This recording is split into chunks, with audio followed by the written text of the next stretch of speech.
Hello one and all, and welcome to Behind the Glass. I'm your host, Sam, from the YouTube channel Seen Through Glass. And I'm Tony from Gravelwood Car Sales. Yes, you are. Each week we get together, we talk about cars, motorsport, F1, what else? Cars? We talk about cars. You can listen to us on Spotify, Apple Podcasts. You can watch us on youtube.com/Behind the Glass. Don't forget to subscribe and turn on notifications. And Tony, if people want to support this podcast, what should they do? Watch it. No.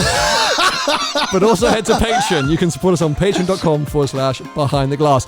Thanks for tuning in. We hope you enjoyed the episode. I think we just have to dive straight into it because my McLaren video went out yesterday. At time of recording, it's Monday, just to reveal that to everyone.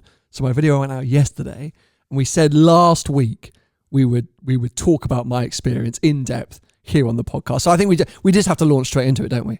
Well, we do, yeah, but I was meant to watch it and I didn't. Oh, sorry. No, I guess that's good because maybe there's lots of other people who haven't watched it as well. So, yes, just to recap, last week I had the keys to McLaren's very own 720S Spider for 4 days.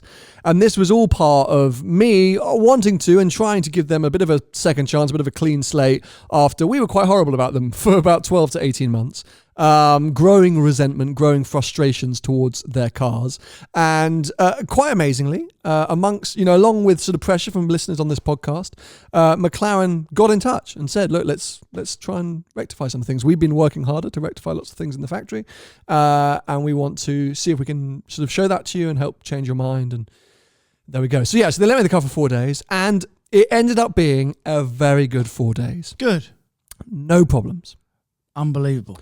I mean, actually unbelievable. I know a lot of people said, commented on the video going, well, it's only 4 days. Like, that's not a long enough amount of time. And I agree, and I said as much in the video. I said it's not a long enough loan. But I actually cannot think of one other McLaren loan experience that even within 1 day, there hasn't been one issue. Doesn't matter how small it is. I'm talking about tyre pressure monitors or the door not closing properly or a window not shut, whatever it might be.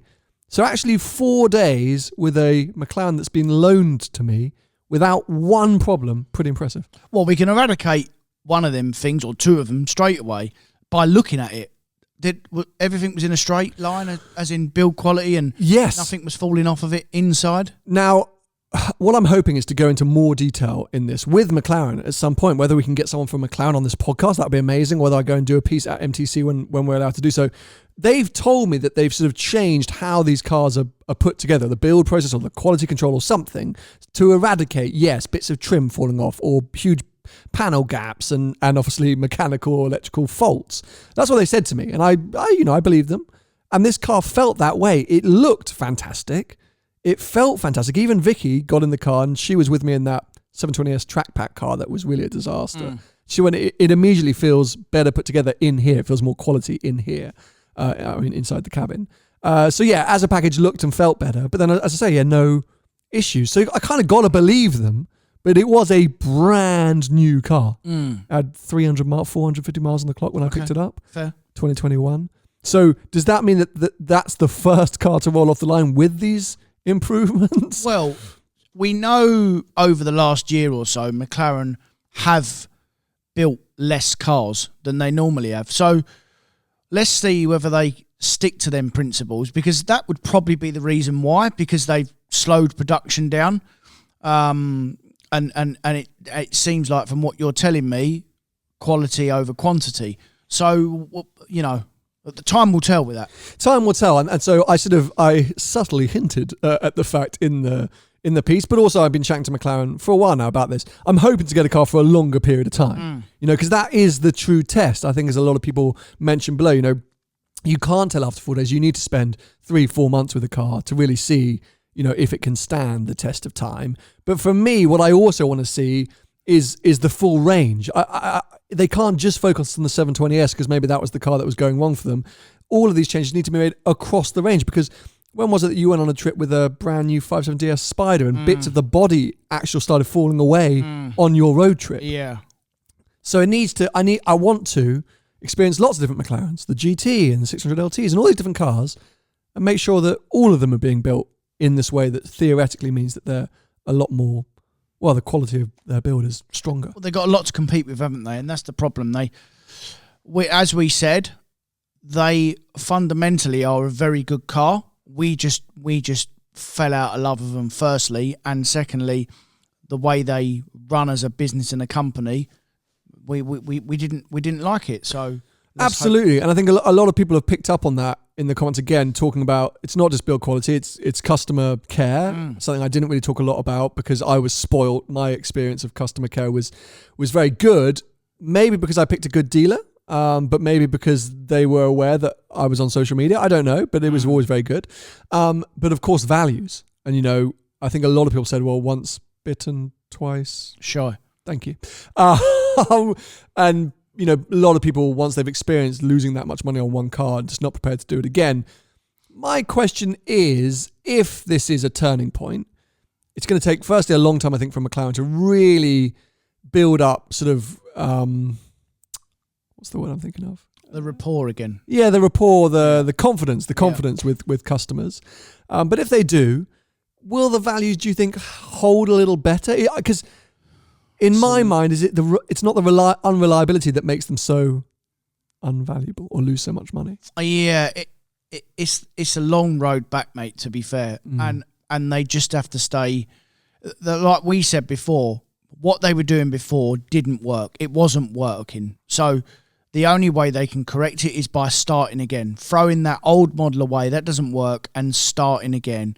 And let's hope that by what you've said and what we've seen in this 720, this is the start, because it's a hell of a long way back. What's wrong with us? I know, we're all over the shop. It's cold. It's not that cold in here. It's not that cold, but for some reason we can't get our words out. We need to have another coffee, clearly. I'm still sipping on mine. But yeah, look, I think we are hopeful. We're trying to be positive here, and this was a great experience. I really enjoyed it. I enjoyed spending time with the car. I was excited by the car, and I'm excited by more sort of McLaren adventures as the year goes on, and that's what we're planning. So watch this space. I really appreciate all of you that did watch the video, the feedback that you gave, whether you are McLaren owners, maybe you one day dream of being a McLaren owner. It all helps with this piece that we're trying to do and trying to assess, and I want to hear from you. So yeah, definitely keep doing that, and thank you also for the support and the nice comments you made about the editing and the style of the video. That I appreciated, because I put a lot of work into that video. I think my expectations were high, but I knew also, given how popular that podcast was, that maybe a lot of people would be watching the video. So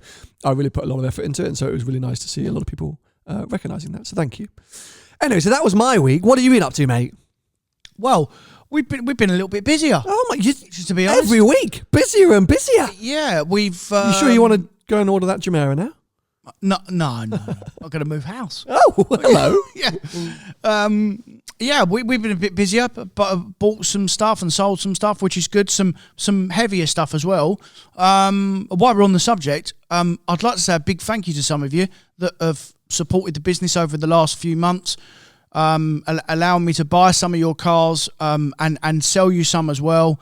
All real lovely, proper cars, good people. I wish I could buy all my cars that way, but obviously I can't. But yeah, just a big thank you, and I honestly, genuinely, really appreciate it. So is that a sort of, not a highlight, but I guess it makes your job easier or funner maybe when the actual buying or selling experience is nice? Because I bet you get messed around quite a lot. Yeah, I mean, not as much as you'd think, because I kind of sieve them out really quickly, so I don't spend too much time with them, but honestly, every person I've met that watches the podcast have all been real. And the nice bit that I've heard more than once is that, okay, Tony, you haven't quite bid as much as We Buy Any Car or as another competitive dealer, but we would like you to have the car because we'd like to support you. And that's really nice. It's not very often that happens, but the fact that it has happened, that's really nice. And honestly, I'm so grateful for that, because, at the moment, it's tough for everyone, and I'm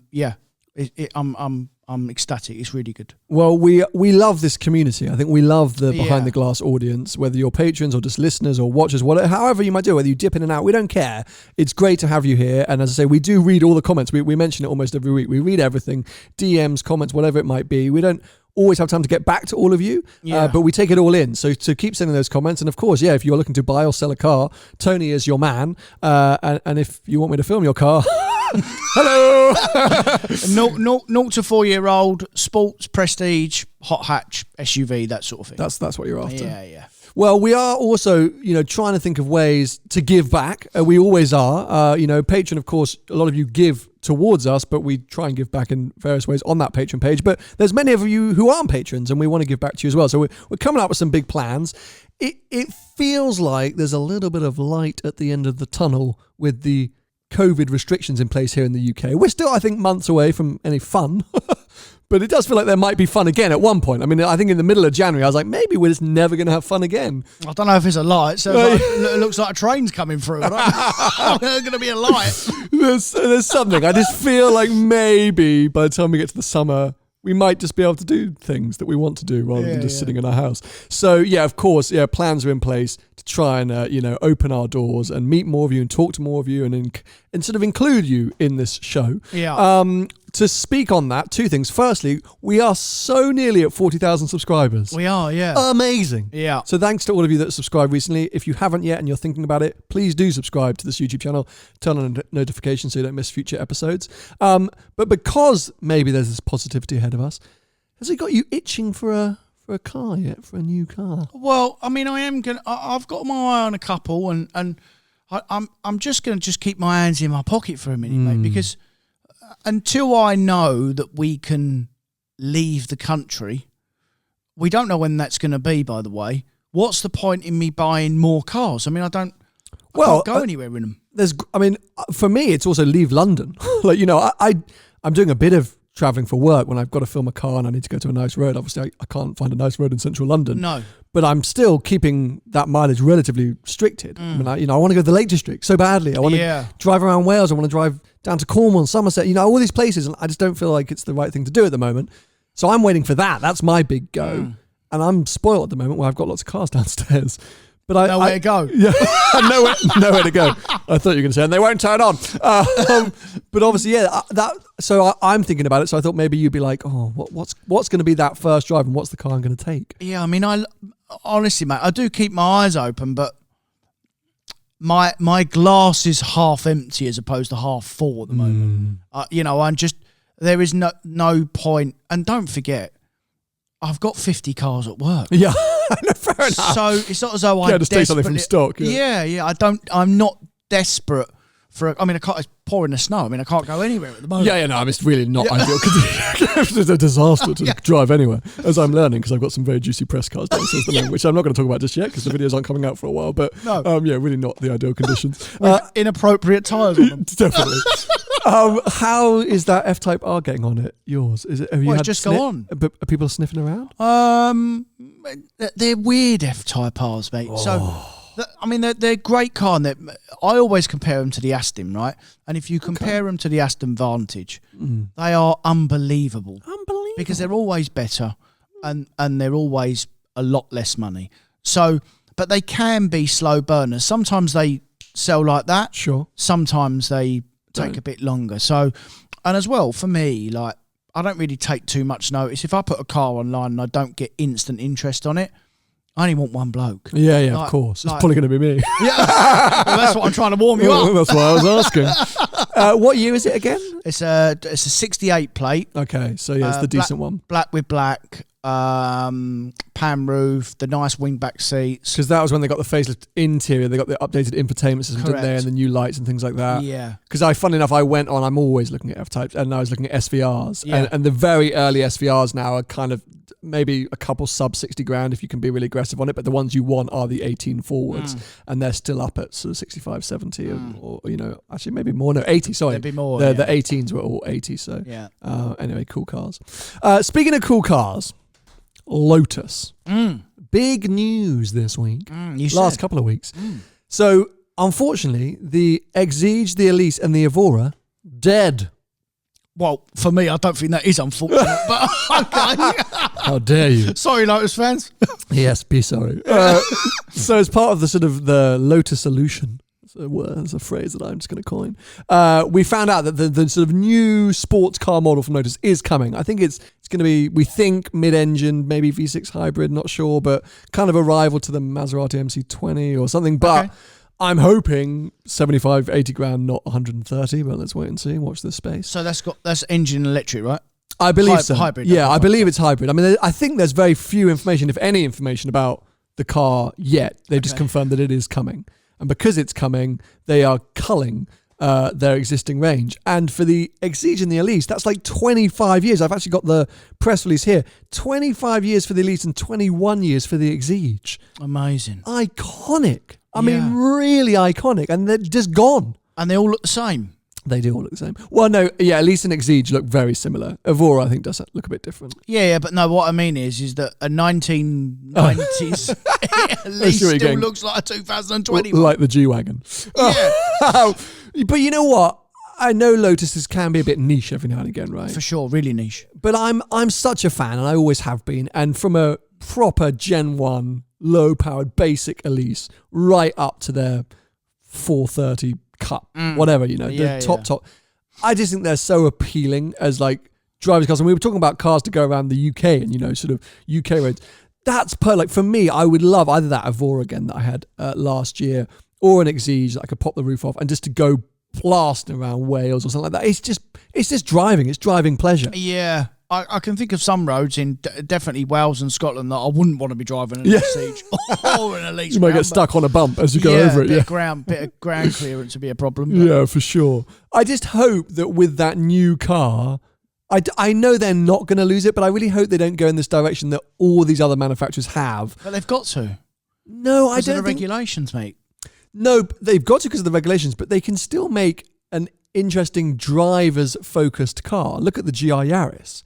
That's got all the most updated regulations, but it's a driver's car. It's there to be driven, and that's why everyone keeps going crazy about it. Alpine A110, a driver's car. I mean, even more of a driver's car if I had a manual, but... Porsches. Porsches. How predictable of you. Ferrari, yeah, Ferrari. Lamborghini. Oh, no. Oh, hold on. Wait. No, not Lamborghini. But you know what I mean? Like I just don't want that new car to come out and just be a bit sanitized and a bit soft and be 135 grand and just, they should be accessible because the reason I've got this press release up, they've announced final edition cars for the Elise and Exige. So there's 5 new versions to kind of wave off the cars. And the first one, the Sport 240, which got some special spec and stuff like that, 45 grand. What a great bargain. I mean, no, there's a lot cheaper Elises that you can go and get, but as a final edition, I think that's great. I think that's cool. And that's what they should be, affordable sports cars. Like a Cayman. Yeah, but even more so. No, because I mean, you can't compare an Elite and a Cayman, can you? Well, it's an Evora and a Cayman that you want to compare, and then that price. So...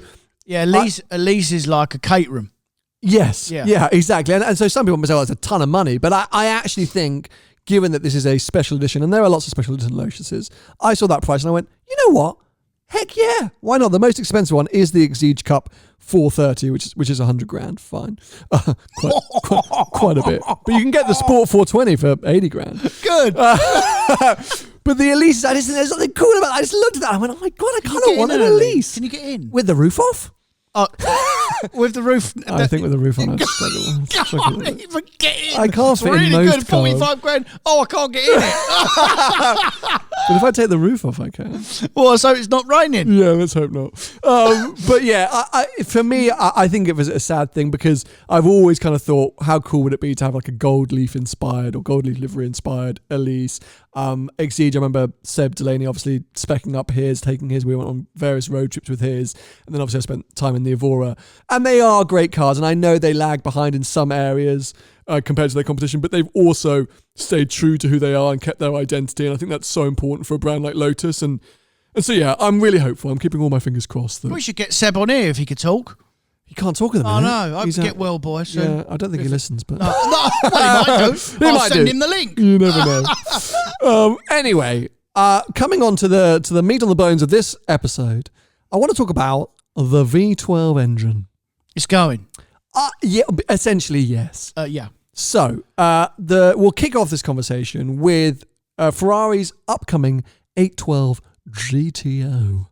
Or super fast, or hyper fast, or whatever the hell they're going to call it. Which is a TDF version of the 812. Yeah, a TDF version or GTO version or whatever it might be, the hardcore version of the 812 super fast. And this is being speculated as the last naturally aspirated V12 Grand Tour from Ferrari. Like the F12 TDF was. Exactly. Like the last manual 911R one, you know. So it probably means that we're going to have V12s from Ferrari for years and years to come. Yeah. But let's face it, I think we are starting to see the decline of V12s. We know that with the world the way that it is, it's unlikely that manufacturers are going to be pouring lots of money into these big naturally aspirated engines. Lamborghini are going to carry on, I think. Well, this is the thing. So this is what I want to discuss. So Lamborghini are looking towards, I think, a hybrid solution. Hybrid V12. I believe. A low capacity hybrid V12. A 4-litre V12 hybrid. Okay. Yes. So interesting route to go. And I think Lambo, like Ferrari, do need the V12. In an Aventador, for sure. For sure. Yeah. And as to say, for Ferrari and their Halo mark, you would think that they need that V12. That's since 1960, whatever, the 166 or whatever. It's had a V12. So those brands are intrinsically linked with that engine or that setup. Yep. But if you look at someone like a Mercedes or Rolls-Royce or whoever it might be who are using or have used big V12 power plants for smoothness, you've got to think that they're going to be moving away from that, right? Yeah, because the engine isn't as important because it's all about the smoothness. So you can get a modern engine to be smooth. That's why people buy big Mercedes and big BMWs. What engine they put in is irrelevant. Whereas a Lamborghini or Ferrari, it's the heart. It's why people buy that product. And if you take that away, they better think of something else. So it's a big question that maybe isn't just about the engine, but what is the future for our big supercar brands? Because I agree. I mean, an 812 Superfast or the Halo GT car from Ferrari, I think does lose a lot if it doesn't have a V12. But maybe they're going to blow us all away and come out with a hybrid. What? Do you put the V8? Do you put an iteration of the F8 Tributo engine in there? Like what? How do you replace that? Well, I'd just like to put two fingers up to all the people that like EV, because if this is what's happening now. We're now talking about the best built engines now leaving us, and you want to be EV? Are you joking? No, you keep saying this. I don't want to be EV. Yes, you do. Our argument a few weeks ago was around Formula E, a motorsport. And well, it's not a motorsport, I run faster. Secondly, I am open to EVs in the city and used in daily life. Fine. Yeah. But no, I am still a petrol head, as cliched as that might be. Well, by the way you was defending EVs the other day, I Formula E! Same thing. Formula E! That's where it comes from. I can't bear you. This is where it starts, as you know. Yes, okay, let's come back to the conversation we were talking about. Yes, we come back to the end. But the world is a different place. The world is a different place. It is all right. And so, is now the time to buy a V12? Well, I don't know. I mean, if you're asking me, do I want to go out and buy an Aventador or a Murcielago? Absolutely not. But do you not think that we kind of have to? Because 2030 is coming, right? No, I'm being serious. I'm being deadly serious. Yeah. Because these engines, there will be a time in our lives when somebody younger than us will say, what's the V12? Oh, I think you've just made a light bulb moment. I mean, I've got to buy an 812, haven't I? Yeah. I better hurry up. On it, but no, you're right. In all seriousness, I've been thinking about this for about 12 months now, that we all held on, manuals are so great and cars are so electronic. But what if there comes a time where we cannot own a V12 engine? Think of the cars, V12 Vantage, all the Ferraris, all the Lambos. V12 Vantage, that's why I'm having an EV. I said that just to goad you. Did you? S65s from Mercs, big BMW V12s, as I say. Rolls Royces with their super McLaren F1. You know, I told Paul Wallace I know. I didn't know where that was going to be. That's why I paused for a second. Because I was like, 2 weeks ago, Tony, you didn't know that. You had what engine did you think was in a McLaren? I thought it was a V8. Oh, I thought it was a BMW V8 car. So literally after that whole episode where Tony went in on the McLaren F1, he didn't even know what engine was in it. No, I honestly thought it was the 5-litre V8 engine from BMW. You're just a nightmare.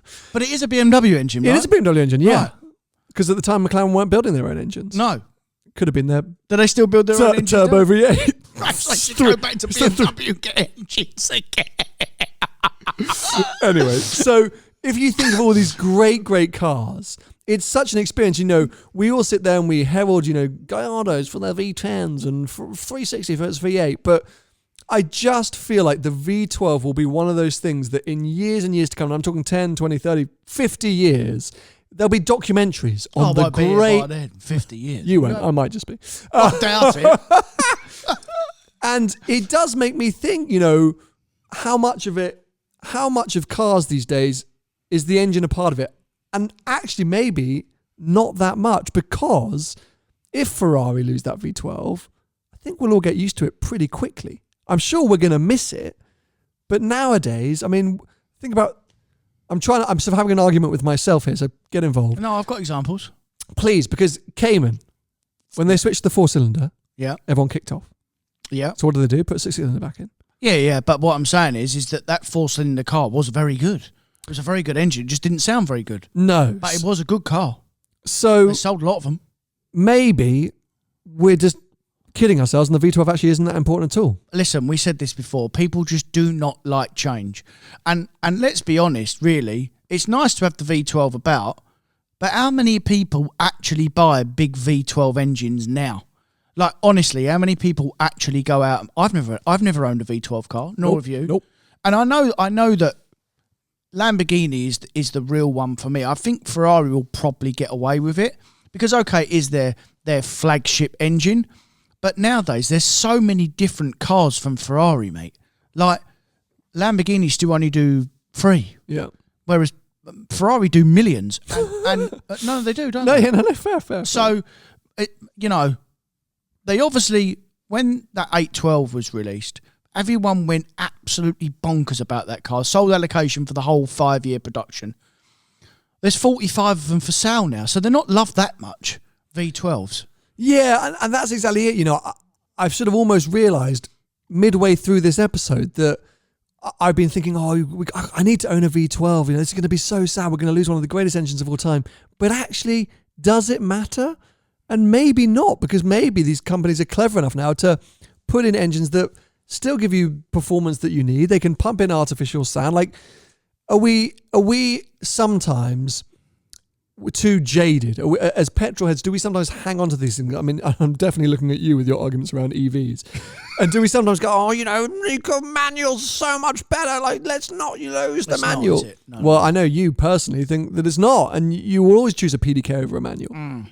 Well, I've got 3 very good examples that manufacturers moving on from natural aspirated V8 cars, essentially. I know we are talking about V12s, but they've come a step down from V8. So Mercedes being one, being that they had the big 6.2 V8 engine, which everyone loved, and then they bring the 4-litre twin turbo, which is a very, very good engine, by the way, and is in all their modern cars, and people still love that, and they still sell millions of them cars right across the range. Agreed. BMW with the old M3 engine, that was true, and it sounded good, but it wasn't a great engine. It's got fundamental problems, and although the noise isn't as good in the I don't know, is it the S58 or the S55 engine, whatever, that M4 engine. Sure. Oh yeah, no, I don't know the coding. Yeah. But people have moved on, and people now still fanboy over that car and the M2 and the M2 CS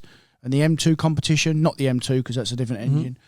And then Audi with the old RS4 V8 engine, they've gone to a V6 twin turbo car. They still sell millions of them, mate. You're so right. And I think, as I say, it's so easy to be caught up in the moment. And of course, old engines are great for lots of different reasons. My V8 in my 360, I adore and I love for the way it sounds, the way it performs, everything, because it's from that era.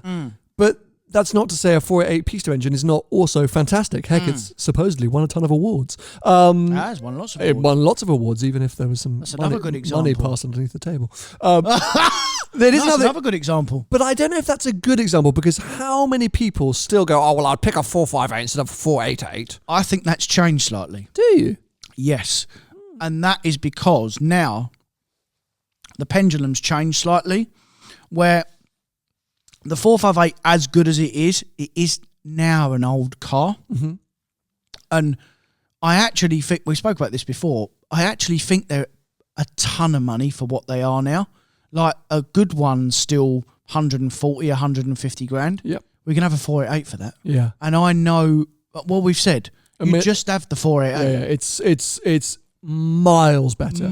It's as much of a leap, I think, from 430 to 458. True. It's a huge step. And so if you drive them back to back, I think you're always going to lean on the 488. But that is a debate that people go back and forth a lot about the naturally aspirated versus turbocharged and still bang on about. But you're so right with those other examples. And Mercedes is a very, very good one there where they still use the same branding, right? So you still got C63, but we know it's not a 6.2 litre V8. Correct. And that's kind of important because it's kind of kept this idea. The car is still fantastic, performs very well. It's a different engine. It's a different way of going about it. There is something still amazing when you see a C63 Black Series snarling and shouting in that kind of way, but that's not to say the new cars aren't brilliant in their own right.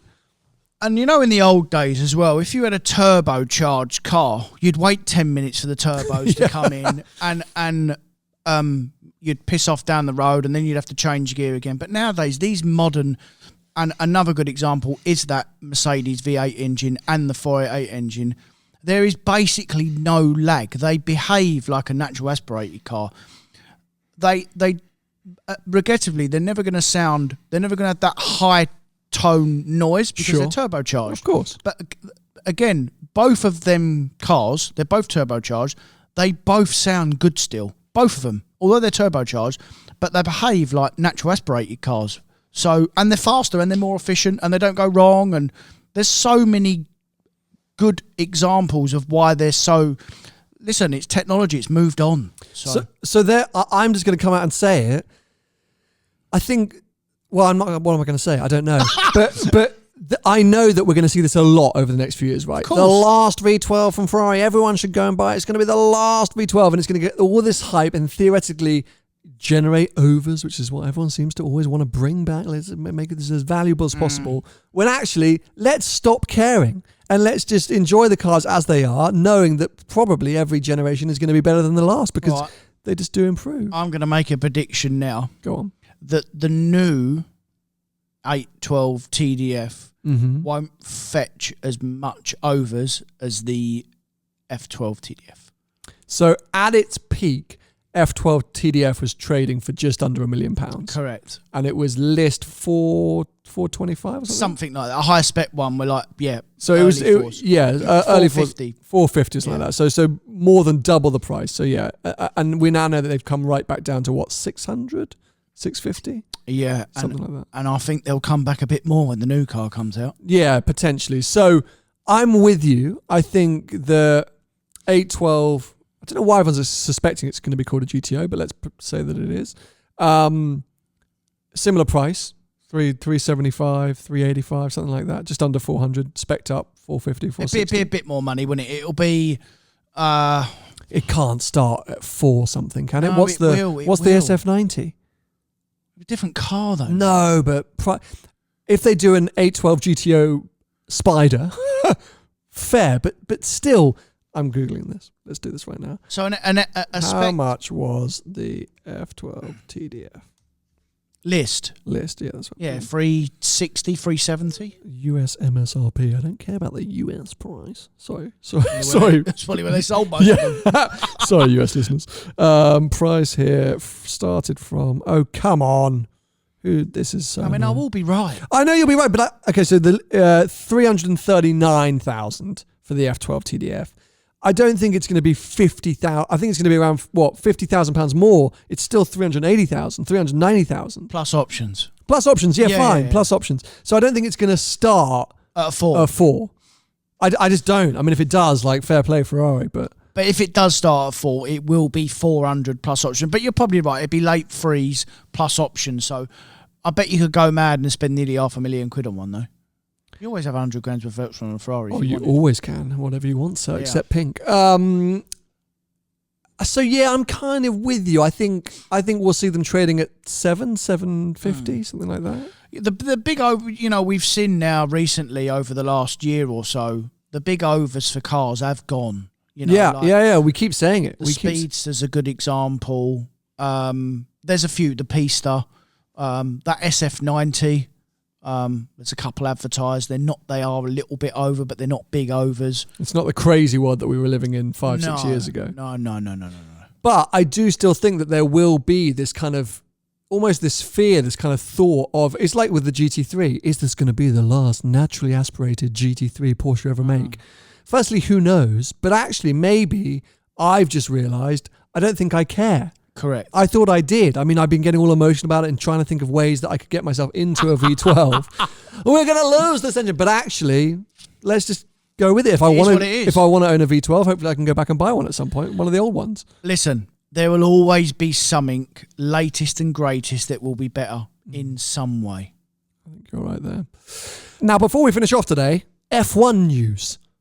Season still hasn't started, but we have finally heard that Lewis Hamilton has signed a contract with Mercedes. Literally heard it within the last hour as well. Minutes before we went on air. However, the interesting part of it is he's only signed for 1 year. Well, I think we know why that is. Well, let's go into it, because I actually found out this information secretly last week, but I couldn't talk about it. I was under strict embargo. Well, you text everyone. I text everyone. But I couldn't talk about it publicly.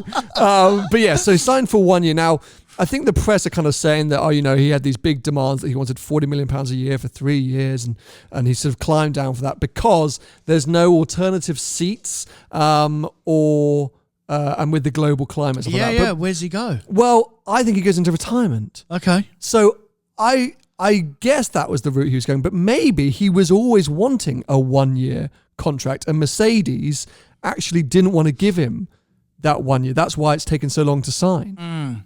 Because it's clear that 1 year for him, for personal reasons, probably makes sense, because you would think, we don't know obviously, but you'd think he'll win that 8th world title and then bow out and go, thank you very much. You would assume so, and it's felt like the last few years that he's stepping back a little bit, even though he seems to be getting better and better as a driver and a more complete driver and a better champion. His enthusiasm for the sport seems from the outside to be declining a bit. Maybe I'm reading that completely wrong.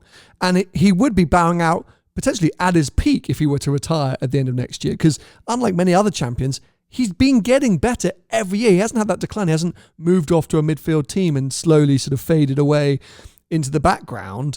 He's, I would say, a better driver each year than the year before at the moment.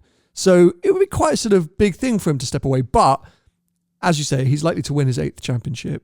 He's probably got nothing else to prove to himself, definitely to no one else. And with all the sort of things going on in his mind that he's trying to be so enviro-friendly, etc., maybe he goes, this is it, maybe time to walk away. Or is it going to be spectacular? And actually, he's waiting because he wants to sign a Red Bull deal or a Ferrari deal for the 2022 regs. Who knows? Enviro-friendly as he jets off on his plane. Yeah. I think he sold his plane. Really? I think he sold his plane. Well done. Why? He still flies. Oh. Yeah. Well, there's only so much you can do. But yeah, it's a very interesting development, I suppose. At some point the man is going to have to retire, as successful as he is and as good as he is. 36? Yeah, 36, 37. Yeah, something like that. Really? Yeah. He's pushing on the years for a Formula One driver. And, he's done everything. He's pretty much got every record in the book. And with the new regulations coming in 2022, it would be a nice moment for him to step away for us as fans. Well, I think as well, mate, if you look at we don't know about his personal life, obviously, and who are we to pry?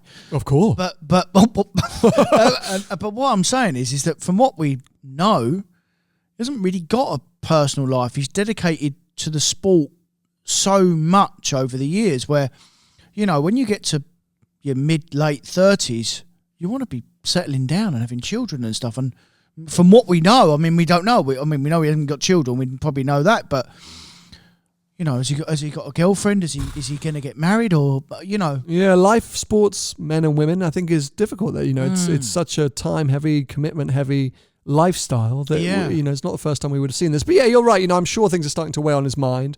And, he's forever dabbling in music and fashion and now Extreme E and all these different elements that, I think he would be prepared and set up for a life post F1. I think he'd probably make more money post F1 because I think he is a very valuable entity to go on and do other great things, whether it's within the sport or separately. So let's wait and see. But I think the big question it sort of poses is what would Mercedes do in 2022 if he does retire? Because it's only 1 year. Both him and Bottas, 1 year contracts for 2021.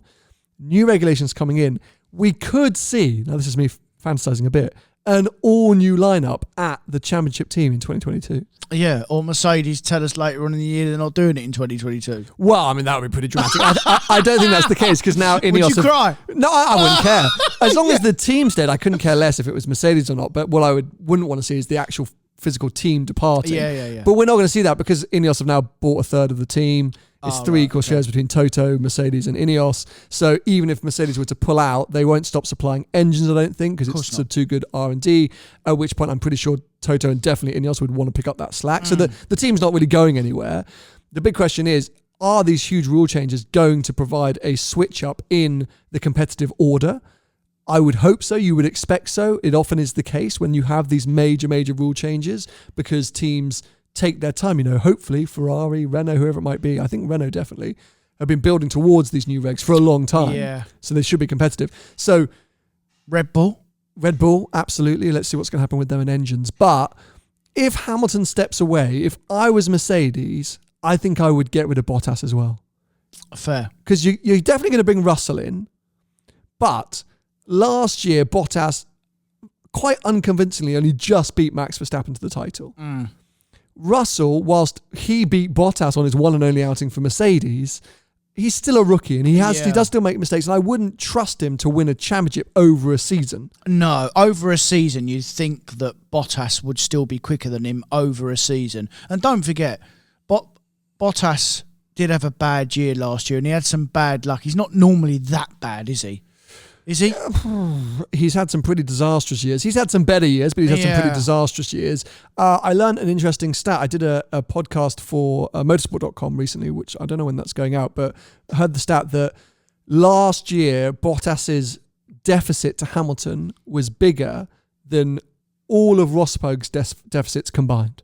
Amazing. So, he had a disastrous year last year, and he's had a few disastrous years. But my point being, I'm not convinced he would be quicker than Russell over a season. I actually think Russell could beat him. Really? Yeah, but I think a competitive Verstappen or a 2022 Ferrari in the hands of Leclerc, I think could beat a Bottas or a Russell over a season. And so as Mercedes, do you go, right, we're going to bring the new kid in, so we want the stability of Bottas. We know what he can deliver. He's solidly there. Or do you see it as, actually, we need someone... I don't know who. I honestly don't know who can come in and do an even better job in a more strong way. It's going to be a big question mark. Go and get Verstappen. If you're Mercedes, you go and get Verstappen. I think, and I'm sure he's the best driver, apart from Hamilton, he's the best driver on the grid. Well, you're not getting Leclerc because he's obviously signed up for 55 years. Yeah. Do you get Ricciardo?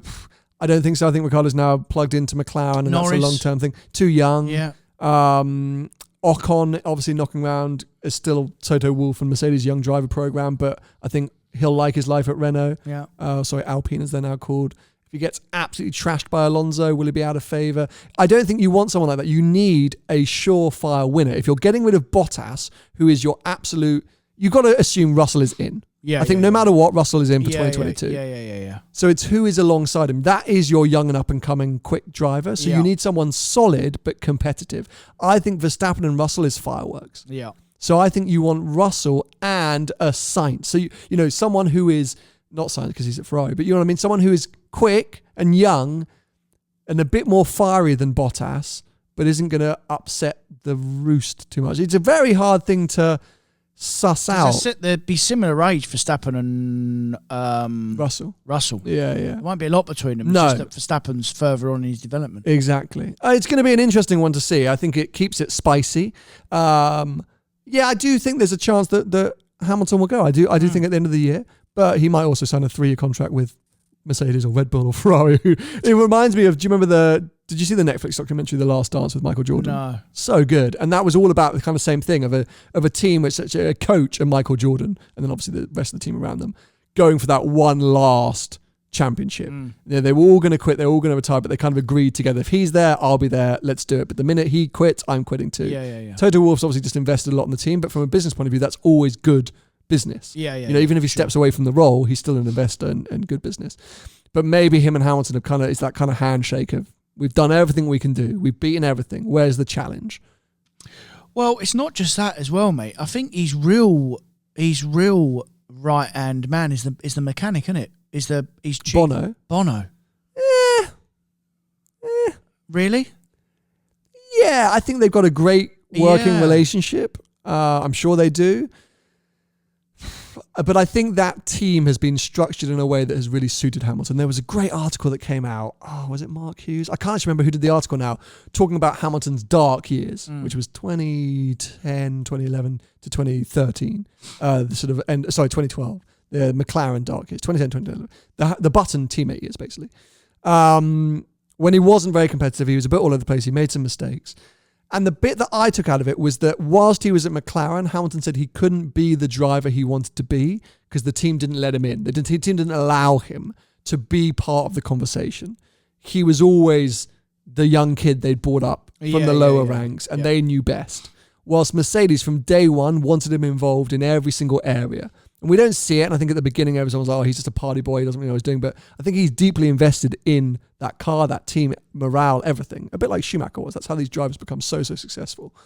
So I think Bono's an important part of it. Over a long period of time, don't forget. Yeah. Because anyone can win, not anyone, but you can win a championship once in any sport, but the real elite sportsmen, they do it consistently over a 10-year period. Yeah, and so I think Bono, of course, is part, but I think all of them, and I think Toto and Lewis must share a very similar mentality or ethos, which was probably shared with Niki Lauda as well, of how that team should be and exist. And I think it probably is on Lewis's mind that if Toto goes, will that still be so cohesive? Yeah. And maybe Toto thinks the same about Lewis. I don't know, but it's an interesting one, and it's F1 news, and considering the season is definitely, it's off season. Any F1 news is good news. And at least now we know our full driver lineup for 2021. Thank God, I think an exciting year, because I was really worried it was going to be a bit of a year, because obviously the regulations got pushed back. The pecking order is very unlikely to change that much because the cars aren't really going to be heavily developed. It slowed them down a bit, though. Well, no, I mean, not really. I mean, everything's basically the same. But we've got loads of driver changes, so that's what's exciting. And then the final bit of gossip that I heard is that BWT, the sponsors of, obviously, Racing Point, the pink car, hopefully moving to Williams. Oh, yeah, because obviously Racing Point now become Aston Martin. They kicked out BWT. They got Koizinian or whatever they're called. Yeah. So fingers crossed. They did all right and I say year, that because, well, yeah, but because it's big money and it's good sponsorship, and Williams need all the help they can get, even though it's no longer Frank and Claire. It's an iconic team, and I think big money sponsorship always helps. Of course. So I think, let's keep our fingers crossed. But I'm hearing rumours that deal might be on. And really, that's about it. So sorry it's a shorter episode than usual, but hopefully you still enjoyed it. If you're watching here on YouTube, make sure to subscribe, turn on notifications so you don't miss future episodes. If you're listening, keep doing so. And if you want to follow us, it's Tony at Gravelwood Car Sales and Seen Through Glass. And we will catch up with you next week for hopefully a slightly longer and more bountiful episode. Bye-bye. Bye-bye.